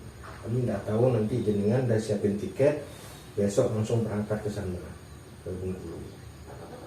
Kan seperti mati lampu, nggak ada gejala apa-apa, mau jatuh mau apa. Ternyata di Bengkulu sana itu udah bulanan nggak dibayar fee-nya. Kalau di sini di sekitar Jogja dan Jawa Tengah ini masih aman, gitu. Masih lancar, saya masih dapat fee setelah pertemuan itu. Saya tak bagi-bagikan semua ke agen-agen. Sana udah beberapa bulan nggak dibayar, udah bermasalah kan dia dengan agennya, cabangnya akhirnya bawa polisi. Selesai pertemuan di Lawang dibawa ke Bengkulu. Jadi Pak Bowo mau bayar apa ikut kami ke Bengkulu, karena uangnya udah nggak ada, karena ikut Bengkulu. Sampai sana udah langsung diproses, apa berkasnya udah langsung di P21 kan, dititipkan ke pengadilan. Jadi nggak ada tangan polisi lagi, langsung di P21 karena udah cukup lama prosesnya kan ya. Udah sampai saya ke sana juga nggak bisa apa-apa, udah P21. Kalau rencana awal kan bisa jadi yang di sana itu adik-adik ratingnya Pak Bagio ini, gitu. Jadi bisa diminta dipindahkan ke pengadilan di Wonosobo, kan transaksinya pertama di Wonosobo. Jadi transaksinya cabang kan di daerah masing-masing, transaksi cabang ke pusat itu kan di Wonosobo. Jadi kasusnya seharusnya di Wonosobo, bukan di sana. Udah. Kalau Pak Bowo ditangkap itu di sana udah keruduk semua, curan-curan semua. Tapi di Jogja sini insya Allah aman. Kita tutupi semua. Kalau yang cabang saya, agen-agen saya pegang. Kalau cabang-cabang yang lain kan urusan mereka masing-masing. Nah, saya ajak siapa ya? Jadi jamaah-jamaah pengajian, saudara-saudara istri, saudara saya, kawan-kawan kerja, bukan orang yang jauh-jauh. Nah, jadi kehilangan uang, kehilangan teman, kehilangan jamaah, itu jatuh, tidak itu, macam-macam. Uang fee yang nggak dibayarkan itu karena dibawa lari, ada yang nggak amanah, terus kita harus nutup atau kesalahan sistem? Ya sistem yang berubah. Jadi awalnya investasi itu harus jual pulsa. Jadi kalau dia investasi 1 juta minimal harus jual pulsa 1 juta baru dapat fee 10%. Jadi kalau dia hanya jual 50% ya 50% fee-nya yang dia dapat. Di belakangan itu sudah tidak ada kewajiban lagi untuk jual pulsa, ya, cukup investasi. Ya, kalau dia hanya mengandalkan investasi memang besar masuknya. Tapi kalau tidak ada pendapatan dari produk, kan dia ngejar itu hutang pertama 1 juta bulan ini, bulan depan dia harus punya 2 juta. Jeruk makan jeruk, terus besar. Ya, kalau penjualan produk, keuntungan server. Nah, saya aman-aman aja, nggak tahu saya kalau di kantor pusat sudah berubah jadi semakin rakus seperti itu. Mau investasi yang besar-besar kok. Ada yang 100 juta, 200 juta diterima. Nah, kualitasnya macam-macam, ada motor, ada mobil, ada rumah, ada ibadah haji. Jadi cuma bayar, kalau motor itu bayar 1,5 juta, itu dapat motor seharga 12 juta. Jadi tidak langsung. Jadi 1,5 juta itu yang 500-nya itu untuk DP ke leasing, yang 1 jutanya itu dipakai buat mutar pulsa. Nanti keuntungan dari pemutaran pulsa itu buat bayar angsuran ke leasingnya. Jadi yang ikut fasilitas pun enak, nggak ada kewajiban jual pulsa, cuma bayar 1,5 juta, nunggu sampai keluar dari PKB itu langsung turun. Setelah bayar 1,5 juta langsung turun motornya sama STNK-nya. PKB-nya nanti setelah lunas. Yang bayar angsurannya bukan pemiliknya, tapi yang bayar perusahaan. Enak, cuma 1,5 juta. Karena tadi nggak di-cover dari produk perusahaan, cuma jadi jeruk makan jeruk tadi, hanya investasi. Nah, jadi waktu nggak sanggup mengejar fee-nya tadi. Jika akad bermasalah tadi mesti kan timbul masalah bermutu. Alhamdulillah sampai saat ini juga ya masih usaha, tapi tidak seperti dulu, artinya tidak nekat-nekatan. Betul-betul usaha yang kami jalani ini ya kalau bisa jalan sendiri. Dan berusaha untuk memahami kaidah-kaidah dalam transaksi Islam. Sekarang yang masih jalan apa usahanya? Ya kalau kemarin-kemarin itu masih berjalan catering. Jadi setelah ada amanah-amanah dari yang harus kami jalani tadi, dakwah-dakwah ini, ya udah rezeki dari Allah aja. Jadi kimah tadi, nanti kita belajar kimah. Kalau udah paham kimah nanti itu muncul tadi namanya akad. Jadi ada kimah ruhiyah, ada kimah madiyah, ada kimah insaniyah, itu ada kimah-kimahnya. Dari situ nanti muncul namanya akad. Kalau bisnis itu masuk ke kimah madiyah, kimah untuk mendapatkan materi, mendapatkan keuntungan. Kalau tidak boleh. Jadi hamba yang kaya itu lebih dicintai oleh Allah daripada hamba yang miskin. Cuma harus sesuai dengan aturan Allah, dengan berkah. Yang kedua berkah, yang pertama berkah, yang kedua selamat. Kenapa? Karena tadi hubungan antara manusia ini kalau hanya mengandalkan akal, jadi bisa jadi akal-akalan. Itu tujuannya untuk mendapatkan keuntungan. Tapi kalau aturannya dari pemilik manusia, tak ada celah untuk akal-akalan tadi. Kalau yang seperti ini haram, seperti halal. Jadi lebih mudah. Jadi perusahaan besar sekalipun, itu cuma patokannya tadi cuma itu halal patokan. Dan berhubungannya cuma dengan dua, dengan manusia atau dengan produk. Simple dengan sistem Islam. Alhamdulillah sampai saat ini anak-anak masih bisa kuliah, masih bisa makan, sehat, itu kan udah mencukupi semuanya. Nanti di kimahnya yang kita ambil kimah mana? Jadi ikhtiar tadi ya itu nanti ikhtiar yang dimaksud oleh ikhtiar itu ikhtiarnya bagaimana? Itu pada kimahnya, kimah kuliah kah, madiyah kah, atau insaniyah. Bukan berarti seperti ulama. Kalau saya kan masih baru. Kalau ulama kan pakai OE gitu kan.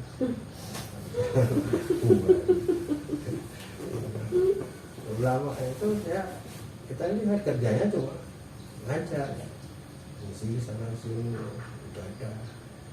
Tapi rezekinya yang jamin siapa? beliau tidak berikhtiar. Ya tadi cuma ngurusin masjid, itu ngurusin sekolah-sekolah. Dia nggak berbisnis. Tapi beliau juga ya ikhtiarnya apa, mencerdaskan para pembisnis, mencerdaskan para penguasa untuk bisa hidup dalam agama Islam. Lebih berat tugas itu. Ya gajinya siapa? Dari Allah. Apakah Allah ngirim satu gepok tiap malam? Ngirim satu sarung. Silakan di sinergi tadi itu. Kalau kita sudah terikat dengan akidah yang sama, pemikiran yang sama, itu kan muncul satu rasa yang sama. Seperti ibu dengan anaknya. Tidak ada yang dimakan ibunya, kulit dikiris kasih makan. Bapak rela banting tulang peras keringat di lapangan. Tidak peduli panas-panas, mau hujan, mau apa, yang penting anak istrinya bisa mendapatkan amanah, tanggung jawab yang diberikan oleh Allah. Itu bentuk-bentuk ikhtiar. Saya merasakan satu keindahan ini. Dulu sempat futur, sempat down juga. Ya Allah, kenapa ini kok kurang saya apa ya Allah? Saya udah ngurusi masjid, tidak satu masjid juga, beberapa masjid, kemudian saya buka rumah sakit, juga rumah saya menjadikan rumah sakit. Ya, orang-orang juga nggak pernah tak zalimi. Saya berniat untuk membantu masyarakat di sini supaya mereka lebih kencang lagi mau mengamurkan masjid, mau beribadah. Kok jadi seperti ini? Akhirnya dijawab, ketemu dengan Ustaz Condro, Sidik waktu itu. Sidik asli. Baru kita diskusi itu ini baru pantas. Ternyata Allah itu sayang sama saya. Ternyata hartanya harta riba, harta haram tidak sedikit 1,7. Enggak, bukan T tapi Ember. Kalau harta haram begitu banyak, gimana betul jawabannya? Diambil oleh Allah. Dan digantikan solusinya oleh Allah. Alhamdulillah lunas. Gimana tadi? Kalau ditanya gimana caranya, Allah.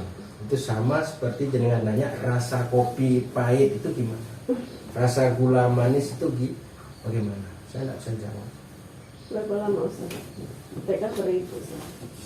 2010, 2015 sudah selesai.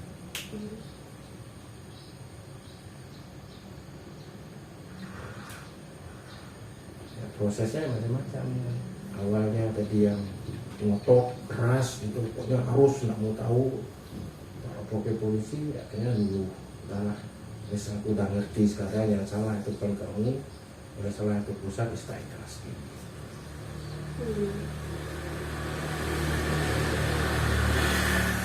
Yang kaset saya enggak banyak waktu itu, tak jual cuma berapa ratus, cuma bisa buat jamaah-jamaah pengajian.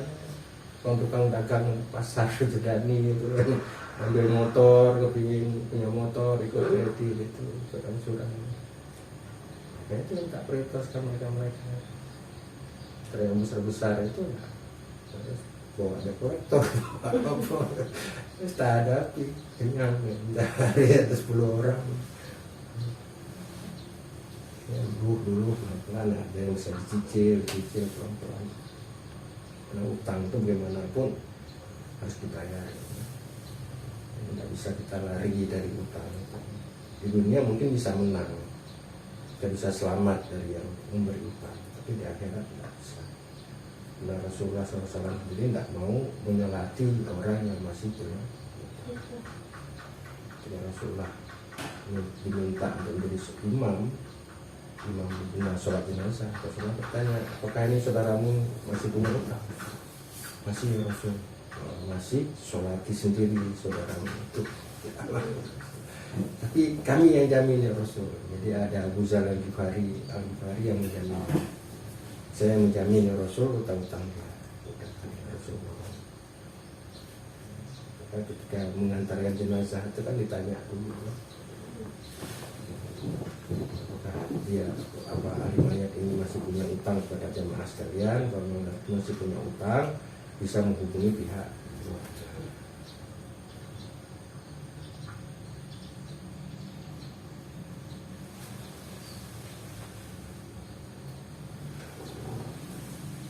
Luar biasa. 1,7 ya. Jadi apakah umat Islam memiliki kekuatan fisik? Ada 3 ustaz yang sudah mengajar TPA. Ustaz A, Ustaz B, dan Ustaz C. Kerjanya sama, tenaganya sama, waktunya sama. Apa yang membedakannya? Sangat bukan oleh jawabannya. Ketika mereka ditanya apa yang sedang Ustaz ajarkan, Ustaz B menjawab, Ustaz A menjawab, saya mengajar TPA. Ustaz B menjawab ketika ditanya apa yang Ustaz ajarkan, saya sedang mendidik generasi masa depan. Ustaz C menjawab, saya sedang membangun sebuah peradaban Islam.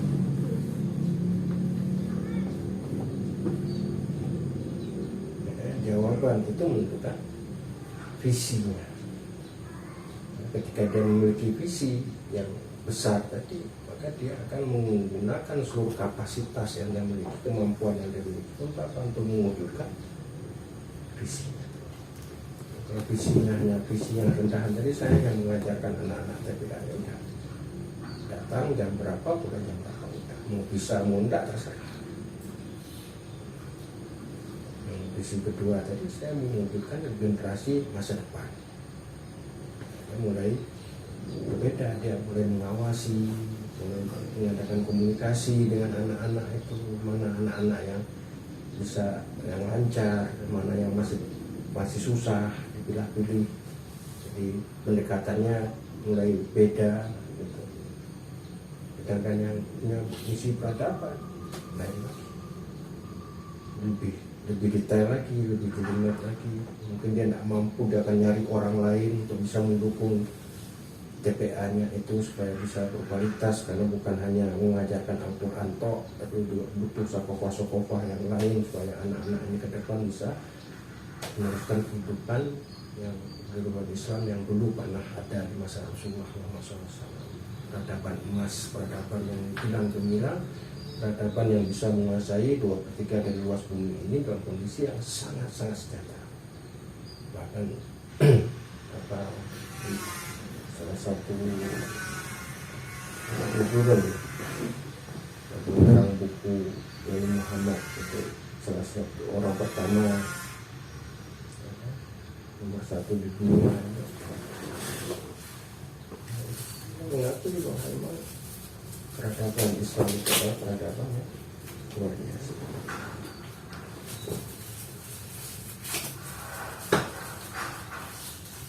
Saya sambil tunjuk.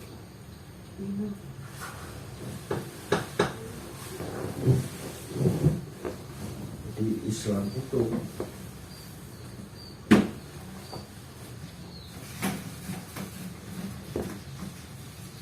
ini akan kita dalami. Islam itu bukan hanya memiliki ibadah mahdoh,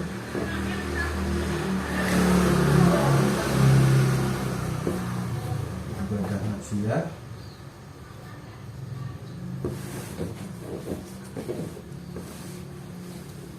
juga Islam memiliki ibadah muamalah.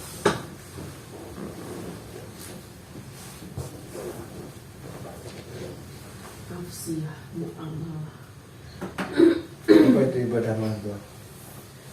Ibadah mahdoh itu cara memuliakan Allah. cara sholat, zakat, puasa, haji, dan ibadah-ibadah ritual yang lainnya. Kemudian ibadah nafsiyah itu apa? Cara memuliakan diri sendiri.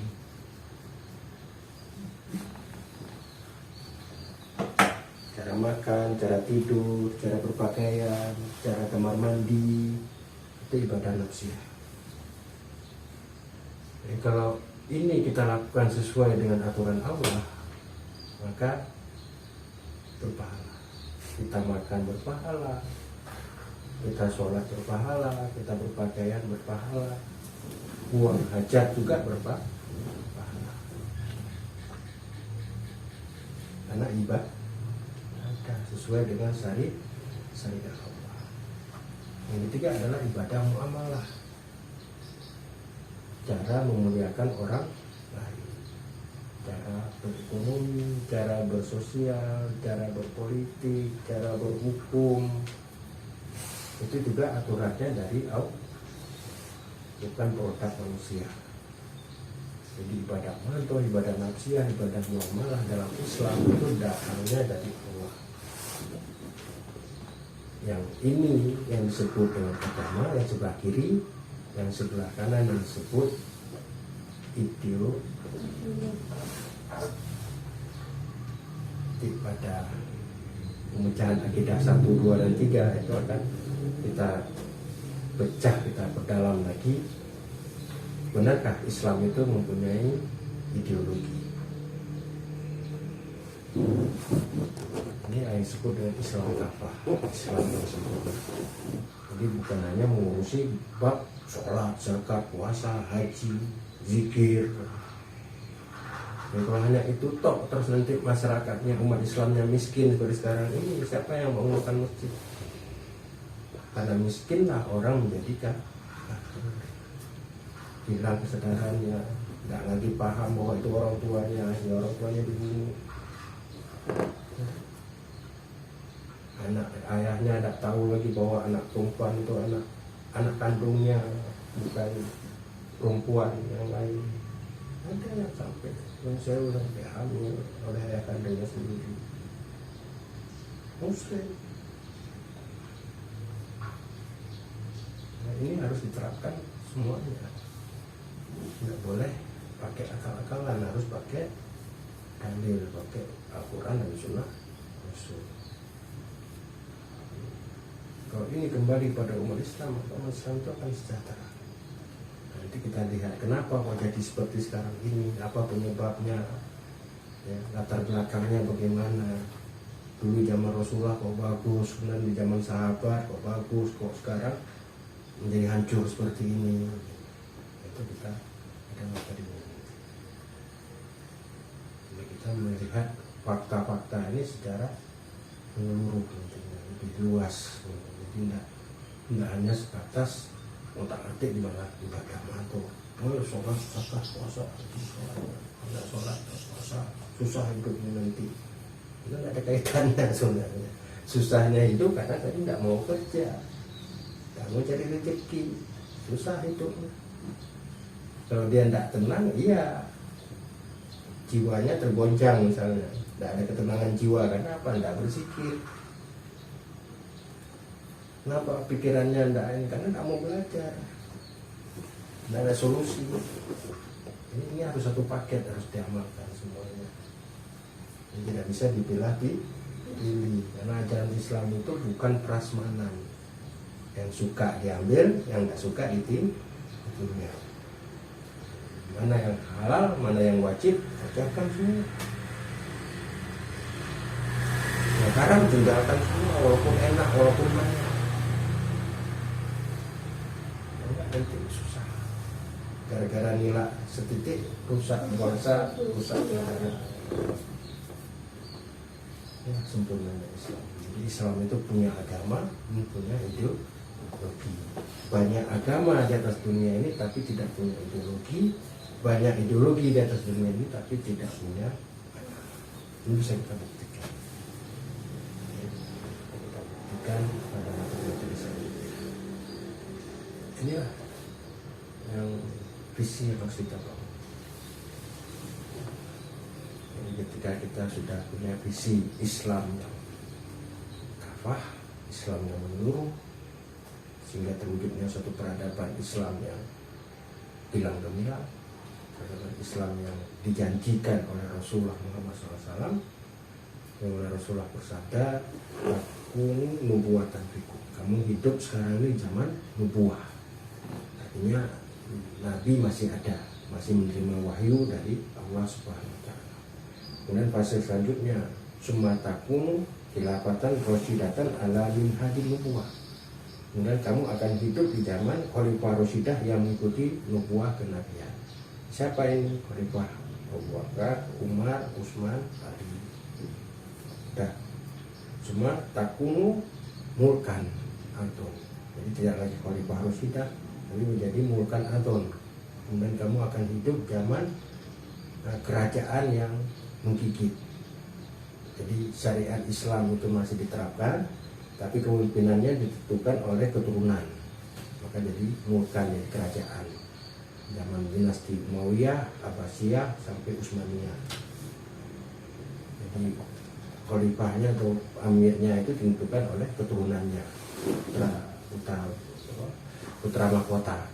Kalau putra mahkotanya itu kuat Islamnya, naik lagi Islam itu.